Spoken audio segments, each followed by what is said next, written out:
মন খারাপ থাকলে একবার শুনুন। যদি আজ খুব মন খারাপ থাকে, যদি মনে হয় কাউকে কিছু বলার নেই, যদি বুকের ভেতর জমে থাকা কথাগুলো কাউকে বলা যায় না, তাহলে চুপচাপ এই গল্পটা শুনে যান। এই গল্পটা কারোর প্রেমের গল্প না, এই গল্পটা আপনারই গল্প। ওর নামটা আজ আর বলি না, নাম বললেই বুকের ভেতর কোথাও একটা হালকা কাঁপুনি ওঠে। প্রথম দিনটা আজও মনে আছে। অক্টোবরে আকাশ একটু ধূসর ছিল। আমরা পাশাপাশি হাঁটছিলাম, কথা কম, নীরবতা বেশি। নীরবতার মধ্যেই যে ভালোবাসা জন্মায় সেটা তখন বুঝিনি। ও বলতো, চুপচাপ থাকলেও তোমার পাশে থাকলে ভালো লাগে। আমি হাসতাম। হাসির আড়ালে লুকিয়ে রাখতাম অদ্ভুত এক নিশ্চরতা, কেউ আছে। দিনগুলো ছোট ছোট ছিল। চায়ের কাপ, বিকেলের আলো, রাত জেগে কথা, হোয়াটসঅ্যাপের শেষ দেখা, সব মিলিয়ে একটা জীবন। ভবিষ্যৎ নিয়ে আমরা খুব বড় কথা বলিনি, কিন্তু স্বপ্নগুলো ছিল নিঃশব্দে বড়। আমি ভেবেছিলাম ভালোবাসা মানে ধরে রাখা, ও ভেবেছিল ভালোবাসা মানে বুঝে নেওয়া। দুই ভাবনার মাঝখানে কোথাও একটা ফাঁক তৈরি হচ্ছিল, আমি তখনও টেরি পাইনি। ব্রেকআপ শব্দটা আসেনি হঠাৎ, আস্তে আস্তে এসেছে। রিপ্লাই দেরি হতে শুরু করলো, কল কমে গেল, ব্যস্ত আছি শব্দটা খুব চেনা হয়ে উঠল। ছোট ছোট এসব পরিবর্তন মিলিয়ে একটা অদৃশ্য দেয়াল উঠছিল। শেষ রাতে ও বলেছিল, আমরা কি একটু থামতে পারি? থামা যে কখনো কখনো শেষ হয়ে যাওয়ার নাম, সেটা আমি সেদিন বুঝেছিলাম। ফোনটা কেটে যাওয়ার পর ঘরটা হঠাৎ খুব বড় হয়ে গেল, শব্দহীন। নিঃশ্বাসের আওয়াজটাও কানে লাগছিল। এর পরের দিনগুলো অদ্ভুত ছিল। মানুষ দেখলে হাসতাম, একা হলে ভেঙে পড়তাম। মনে হতো আমি বুঝি যথেষ্ট ছিলাম না। রাত হলেই প্রশ্নগুলো আসে, আমি কি ভুল করেছিলাম? আর একটু চেষ্টা করলে কি থেকে যেত? আমি কি কম ভালোবেসেছিলাম? এই প্রশ্নগুলোর কোনো উত্তর নেই, শুধু ক্লান্তি আছে। আমি কাউকে ফোন করিনি, কাউকে বলিনি। জানালার পাশে বসে থাকতাম। মনে হতো বাইরে তাকালে নিজেকে খুঁজে পাব, কিন্তু বাইরে শুধু অন্ধকার, ভেতরেও অন্ধকার। ভালোবাসা চলে গেলে শুধু মানুষ না, নিজের একটা অংশ হারিয়ে যায়, এই সত্যিটা কেউ বলে না। দিনের পর দিন কেটে যেতে লাগলো। সকাল আসে, কাজ চলে, রাত নামে, কিন্তু ভেতরের শূন্যটা যায় না। এমন সময় আসে যখন মনে হয় আর কিছুই ভালো লাগবে না।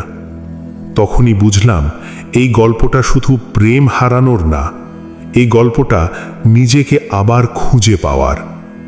একদিন আয়নার সামনে দাঁড়িয়ে নিজেকে জিজ্ঞেস করলাম, তুমি কি সত্যি শেষ হয়ে গেছো? উত্তর এলো না, কিন্তু চোখে জল এলো। সেই জলটাই প্রথম সৎ কথা ছিল নিজের সাথে। কাঁদতে শেখা দুর্বলতা না, কাঁদতে শেখা মানে বাঁচতে শেখা। আমি ধীরে ধীরে ওর স্মৃতিগুলো ছুঁতে শিখলাম, পালাতে নয়, মেনে নিতে। বুঝলাম সব ভালোবাসা থেকে যায় না, কিন্তু সব ভালোবাসাই কিছু শেখায়। কেউ থেকে গেলে গল্প সুন্দর হয়, কেউ চলে গেলে মানুষ গভীর হয়। আজও মন খারাপ হয়, আজও কোনো গান শুনলে বুকটা হালকা মুচড় দেয়, কিন্তু এখন জানি এই ব্যথা আমাকে শেষ করার জন্য না, আমাকে শক্ত করার জন্য। আমি এখনো ভালোবাসতে পারি, এখনো হাসতে পারি, এখনো নতুন করে শুরু করতে পারি। যদি আপনি এই গল্পটা শুনে থাকেন আর আপনার বুকটাও একটু ভারী লাগে, তাহলে বিশ্বাস করুন আপনি একা নন। আজ না হোক কাল ঠিক আলো আসবে। নিজেকে সময় দিন। যে আপনাকে ছেড়ে গেছে সে আপনার পুরো গল্প নয়, আপনার গল্প আপনি নিজেই। আজও রাতে ঘুম আসে না। আলো নিভিয়ে শুয়ে থাকলে মনে হয় বুকের ভেতর কেউ ধীরে ধীরে হাত ঢুকিয়ে স্মৃতিগুলো নাড়াচাড়া করছে। কিছু মুহূর্ত এমন থাকে যখন নিঃশ্বাস নিতে কষ্ট হয়, চোখ বন্ধ করলেই ওর মুখটা ভেসে ওঠে, সেই চেনা হাসি যেটা একসময় আমার সমস্ত ক্লান্তি মুছে দিত। আজ সেটাই বুকের ভেতর সবচেয়ে বেশি ব্যথা দেয়।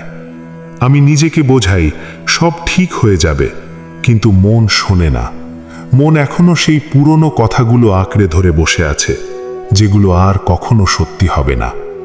ব্রেকআপের পর মানুষ শুধু একজন মানুষকে হারায় না, সে নিজের ভবিষ্যতের কল্পনাটাকেও কবর দেয়।